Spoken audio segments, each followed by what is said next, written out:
Hello friends, വെയിൽസിൽ വന്നതിന് ശേഷമുള്ള ഞങ്ങളുടെ രണ്ടാമത്തെ ഓണമാണ് കേട്ടോ ഇത്. ആദ്യത്തെ ഓണത്തിന് ഞങ്ങൾക്ക് പൂക്കളൊന്നും ഇടാൻ പറ്റിയില്ല. അതുകൊണ്ട് ഈ ഓണത്തിന് എന്തായാലും പൂക്കളം ഇടണമെന്ന് ഞങ്ങൾ വിചാരിച്ചിട്ടുണ്ടായിരുന്നു. പക്ഷേ എന്ത് ചെയ്യാൻ, തലേദിവസമായിട്ട് നമ്മൾ നാട്ടിലൊക്കെ ഉള്ള പോലെ ഇവിടെ പൂക്കളൊന്നും കടയിൽ വാങ്ങിക്കാൻ കിട്ടില്ല.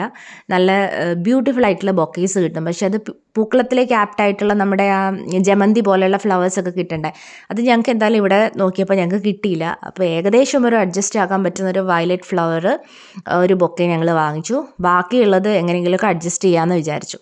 അങ്ങനെ ഞങ്ങൾ പുറത്തുള്ള വീടിന് ചുറ്റുമുള്ള കുറച്ച് ഫ്ലവേഴ്സും അതുപോലെ തന്നെ ഗാർഡനിലുള്ള കുറച്ച് ഫ്ലവേഴ്സൊക്കെ വെച്ചിട്ട് പൂക്കൾ ഏതായാലും ഞങ്ങൾ ഇട്ടു. വലിയ ബോറില്ലാത്തൊരു പൂക്കളം ഇടാൻ പറ്റിയെന്ന് വിചാരിക്കുന്നു. പിന്നെ ഞങ്ങളുടെ സദ്യ, അടിപൊളി സദ്യയായിരുന്നേ. എനിക്ക് ഭയങ്കര ഇഷ്ടമാണ് സദ്യ കഴിക്കാൻ വേണ്ടിയിട്ട്.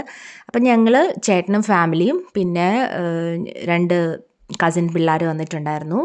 അവരും പിന്നെ ഞങ്ങൾ 2 ഫാമിലി അത്രയേ ഉണ്ടായിരുന്നുള്ളൂ. ഓണത്തിന് ഒരു 10 പേര്. അപ്പം ഞങ്ങൾ പകുതി കറികളൊക്കെ ഉണ്ടാക്കാമെന്ന് പ്ലാൻ ചെയ്തു. അപ്പോൾ എൻ്റെ ഡിഷസ് എന്ന് പറയുന്നത്, ഞാൻ പൈനാപ്പിൾ പച്ചടി ഉണ്ടാക്കി, സാമ്പാർ, പായസം, പയറ് മെഴുക്ക് പുരട്ടി, ഇഞ്ചിപ്പുളി, ഇത്രയായിരുന്നു. ബാക്കിയെല്ലാം ചേച്ചിയാണ് ഉണ്ടാക്കിയത്. ഏതായാലും ഞങ്ങൾ നല്ല എൻജോയ് ചെയ്ത് സദ്യ കഴിച്ചു. പിന്നെ നാട്ടിലുള്ളതിനേക്കാൾ ഇവിടെ ഒരു ഡിഫറൻസ് ആയിട്ട് എനിക്ക് തോന്നിയെന്ന് പറഞ്ഞിട്ടുണ്ടെങ്കിൽ, നാട്ടിൽ നമ്മൾ ഓണം ആഘോഷിക്കും, പൂക്കളമൊക്കെ ഇടും, ഭയങ്കര രസമാണ്. നാട്ടിലും കസിൻസ് എല്ലാം കൂടെ വെക്കേഷൻ ഒരുമിച്ച് കൂടെ, നാട്ടിൽ ആ സമയത്ത് വെക്കേഷൻ ആണല്ലോ. പക്ഷേ ഇവിടെ എന്ന് പറഞ്ഞാൽ നമ്മൾ ഡ്രസ്സപ്പ് ഒക്കെ ചെയ്തിട്ട് ഭയങ്കര രസമാണ്. അത് ഞാൻ ഭയങ്കര എൻജോയ് ചെയ്യുന്നൊരു കാര്യമാണ്. അപ്പോൾ ഞങ്ങൾ ഇപ്രാവശ്യം നാട്ടിൽ നിന്ന് ഫസ്റ്റ് ഓണത്തിന് നാട്ടിൽ നിന്ന് കൊണ്ടുവന്ന ഡ്രസ്സൊക്കെ ഇട്ടു. അപ്പോൾ ഇപ്രാവശ്യം ഞങ്ങൾ ഓൺലൈനായിട്ട് വാങ്ങിച്ചിട്ട് ഞങ്ങൾ 2 പേരും ഡിസൈഡ് ചെയ്ത് ചുരിദാറൊക്കെ വാങ്ങിച്ചു.